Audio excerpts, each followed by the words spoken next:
I love developer Relic's real-time strategy game, Dawn of War 2.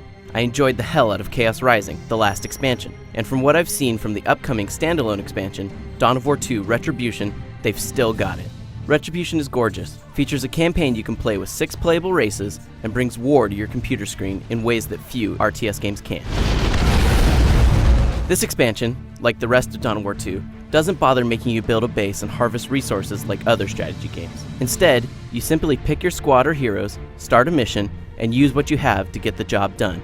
The previous game's campaigns were limited to the Space Marine army, but this time around you can play as the Tyranids, Chaos, Space Marines, Orcs, Eldar, or the Imperial Guard, who are making their first appearance in the Dawn of War 2 franchise. Retribution's draw, besides being based on an awesome strategy game, is still about leveling up and collecting loot.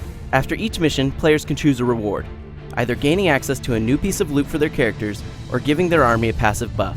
Additionally, players level up their hero units, giving them special abilities and filling up their equipment slots so they can customize them to their playstyle. It's light on the RPG elements, but it's enough that loot hounds can easily get addicted to it for something beyond the bloody action.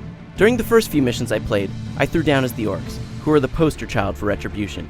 The levels are generally the same no matter which army you play, but each army plays differently from one another. The goal is to let you play the campaign with any army you want, and to offer you slightly different experiences each time you do it.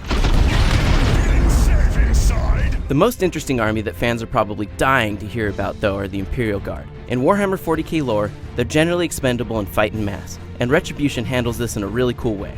Build a base infantry unit, and it starts out medium-sized, but each leader you add to the unit gives you additional squad members, eventually giving you a sizable fighting force.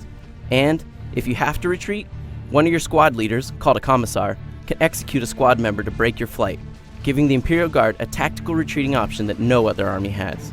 Of course, there are also new units in the expansion, and multiplayer players will be happy to know that there are new maps for both competitive multiplayer and Dawn of War 2 survival mode, Last Stand.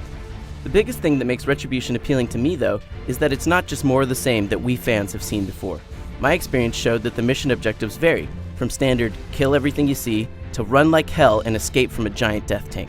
If you haven't played Dawn of War 2 before, Retribution is looking like a great way to jump into one of the most violent and entertaining RTS games of the last decade, especially since it's shipping for $30.